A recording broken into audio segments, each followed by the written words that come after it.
اجنبی ہے، اسلام پردیسی ہے۔ اگر آج تم یہ دیکھتے ہو کہ وہاں پر امریکہ میں کعبۃ اللہ کے ماڈل کا شراب خانہ تیار کر دیا گیا ہے، اور ہماری مقدس جگہ کو انہوں نے شراب خانہ کے ساتھ شراب خانہ اسی ماڈل کا بنا کر جب لوگوں کو یہ دعوت دی ہے کہ ہم اب پوری طرح اسلام کے خلاف ہیں، برداشت نہیں کر سکتے، اسلام ہمیں پسند نہیں، اور اس طرح بھی کہ یہ اپنے گھروں میں بھی ہمیں یہ پسند نہیں ہے، یہ اجنبیت نہیں اسلام کی، پردیسی ہونا نہیں، تو اور کیا ہے؟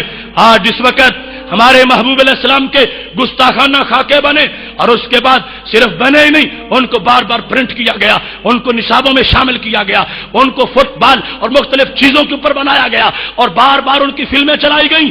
یہ غریب الوطنی نہیں اسلام کی، تو اور کیا ہے؟ آج پوپ بھونکتا ہوا جب اسلام پر ہرزہ سرائی کرتا ہے تو یہ اسلام کی اجنبیت اور پردیسی کا عالم نہیں ہے، تو اور کیا ہے؟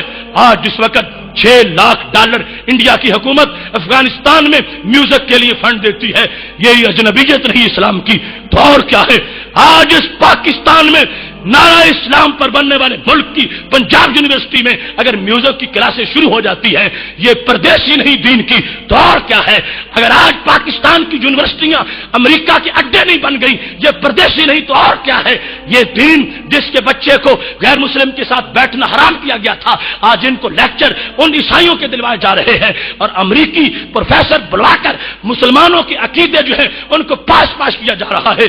یہ غریب الوطن اسلام نہیں ہے، تو اور کیا ہے؟ آج حدود اللہ کا مذاق اڑایا جا رہا ہے، حدود اللہ کو مشق ستم بنا دیا گیا ہے، جن کو 2 اور 2 اور 4 کا نظریہ آتا تھا، گنتی کے 200 لفظ آتے تھے، وہ حدود پہ رائے سنی کر رہے ہیں، اور اللہ کے نظام میں جس میں قیاس کا دخل ہی نہیں تھا، اس نظام کو معاذ اللہ اپنی عقل کے مطابق موڑ دینا چاہتے ہیں۔ یہ اجنبیت نہیں، یہ پردیسی نہیں، یہ اسلام کا غریب الوطن ہونا نہیں ہے، تو اور کیا ہے؟ آج اس روئے زمین پر، اس پاکستان پر، جس نے ماؤں کی غیرت پر پہرا دینے کے لیے یہ ملک حاصل کیا تھا، یہ معمولی سی قربانی نہیں تھی، 20 لاکھ جانیں دے کر ہم نے پاکستان لیا تھا، 20 لاکھ جانیں دے کر 2 کروڑ لوگوں نے گھر چھوڑا، 90,000 عورتوں کی عزتیں لٹ گئی، پھر یہ وطن بنا۔ تو کیا میراتھن ریس کے لیے بنایا تھا؟ کیا اس کو ہم نے اور یعنی اور فحاشی کے لیے بنایا تھا؟ کیا اس ملک کو ہم نے ناجائز دھندوں کے لیے بنایا تھا؟ نہیں نہیں، اس کو اسلام کے لیے، دین کے لیے۔ اور آج اس وقت اس کی سڑکوں پر ماؤں بہنوں کو اور اس ریس میں دوڑا کر اسلام کی دھجیاں اڑائی جاتی ہیں، تو یہ غریب الوطن اسلام نہیں، تو اور کیا ہے؟ اس واسطے میرے بھائیوں کو یہ نہ کہے کہ اسلام کا گھر ہے، اسلام کا دیش ہے، اسلام غریب الوطن، اسلام پردیسی، اسلام چاہتا ہے مجھے گھر ملے۔ آج جو اسلام کو دل دے گا، کل رب اس کو جنت عطا فرمائے گا۔ ایسی صورتحال کے اندر ہمیں اپنا کردار بین الاقوامی حالات، انٹرنیشنل افیئرز، اس کے لحاظ سے پوری ملت کا ایک سروا کرتے ہوئے یہ دیکھنا ہے 32 عیسائی چینلز اسلامی دنیا میں چل رہے ہیں۔ آج ورلڈ ہیلپ نامی تنظیم عراق کے نقشے چھاپ کے لگی پھر رہی ہے، امریکہ میں فنڈ اکٹھا ہو رہا ہے کہ عراق کے اندر ہمیں 10 لاکھ انجیل کی ضرورت ہے اسلام کے لیے۔ وہ یہ تحفے پیش کر رہے ہیں، عیسائی ہمارے بندوں کو خراب کرنے کے لیے فنڈ اکٹھا کر رہے ہیں۔ آج ان حالات کے اندر کہ جب کہیں اگر غیروں کے پاس یہ ستم تھا تو تھا ہی، اب ہماری اعلیٰ جو افواج کے ادارے ہیں وہاں داڑھی پہ پابندیاں لگائی جا رہی ہیں، وہاں نظام اسلام کے خلاف لوگوں کو پوری طرح، ان کے نام اسلام والے ہیں، ان کے دماغ اسلامی نہیں رہے، ان کے دماغ انگریز کے ہیں، ان کے اندر زبان پر بولنے والی فکر جو ہے وہ غیروں کی ہے۔ لہذا جب کسی کے گھر میں غیروں کا قبضہ ہو جائے وہ پردیسی نہیں ہوتا تو اور کیا ہوتا ہے؟ یہ اسلام اجنبی ہے، پردیسی ہے، نام اس کا لطف اللہ ہے، اور بندہ کرتا کیا ہے؟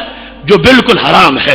نام اس کا غلام رسول یہ رکھا گیا، لیکن وہ انگریز کا ایجنٹ بن گیا، اعلی کار بن گیا، وہ افرنگی دکانوں کا کھلونا بن گیا۔ یہ سارا راہ و رسم، بود و باش، اس کا چہرہ، اس کے کپڑے، اس کا کردار، یہ اسلام کی بیٹی یہ اس وقت بغیر پردے کے اور شارٹ لباس میں اور بالکل ٹائٹ لباس میں اور اپنے جسم کی نمائش کرتی ہوئی باہر نکلتی ہے۔ اسلام روتا ہے کہ میں نے ایسی بچیاں تو نہیں پالی تھی، حضرت فاطمہ زہرا کی بیٹیوں کا ایسا، ان کی روحانی فکر کی وارث جو بیٹیاں ہوتی ہیں ان کا ایسا کردار نہیں ہو سکتا۔ اگر ایسا ہمارے ملک میں ہو رہا ہے اور دن بدن بڑھتا جا رہا ہے. آج سے 10 سال پہلے ایسی اریانی نہیں تھی, اب اس سے زیادہ گند آ گیا ہے. تو پتہ چلا اسلام زیادہ غریب الوطن ہو گیا, زیادہ بے گھر ہو گیا ہے. آج جو یہ آئے ہیں, یہ سوچ جو ہے, یہ اس وقت درس قرآن کے اختتام پر یہ ایک ہماری جو ہے, اس کا مقصد یہ ہے کہ ہم سوچیں کچھ کام میں کروں, کچھ کام آپ کریں. ملیں گے سینہ چاکانے چمن سے سینہ چاک, اور ظلمت رات کی سیما پا ہو جائے گی. اس واسطے کسی ایک بندے کا کام نہیں ہے, پوری ملت کا کام ہے. اور جو نقب لگا رہے ہیں ان کے محاسبے کا وقت ہے, ان کے ساتھ پنجہ آزمائی کا وقت ہے. اور یہ امانت ہے ہمارے دین کی, ہمارے قرآن کی. ہم اس درس قرآن کے قائل نہیں ہیں کہ جو درس قرآن اپنا رخ لوگوں کے حالات کی طرف نہ کرے, جو لوگوں کے مسائل, امت کے جو سلگتے مسائل ہیں ان کی طرف متوجہ نہ ہو. یہ درون دل کی آواز ہے, یہ ٹھیک ہے. اس قرآن کو پڑھ کے دم کریں, بیماریاں صحیح ہوتی ہیں, اس کے ختم پڑھنے سے برکتیں ملتی ہیں, مگر یہ ختم پڑھنے کے لیے نہیں, یہ باطل کو ختم کرنے کے لیے آیا ہے.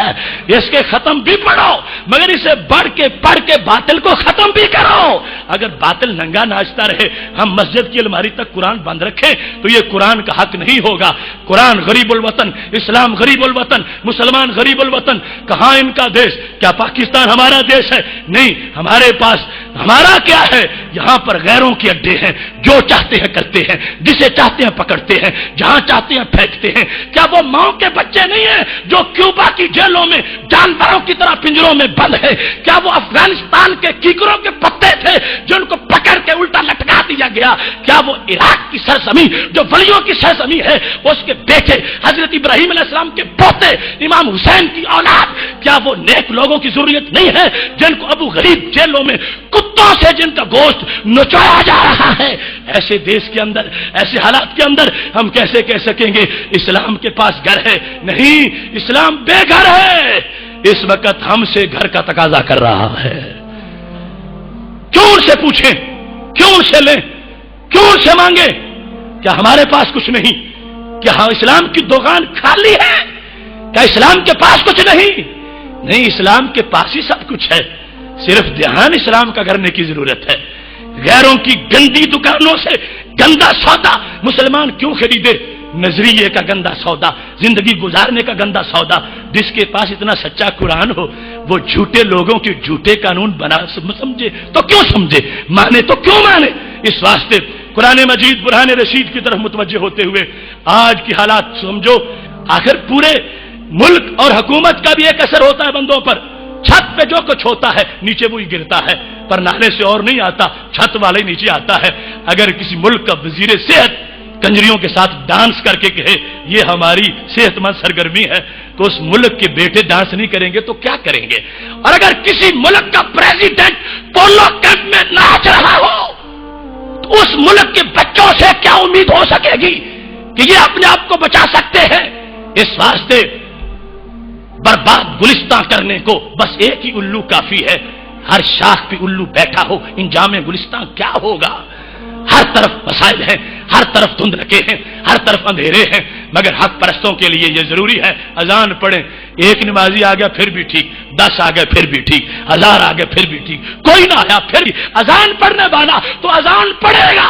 اس واسطے یہ صراط مستقیم کی اذان ہے جو حضرت امام حسین نے کربلا میں دی تھی, فضل خیر آبادی نے دریائے شور کے کنارے اپنی قبر بنوا کے دی تھی. وہ ہمارے ذمہ آج ان کا دیا ہوا ایک تحفہ ہے. اس واسطے اس اذان کو بڑھانا یہ صراط مستقیم کی اولین ترجیح ہے.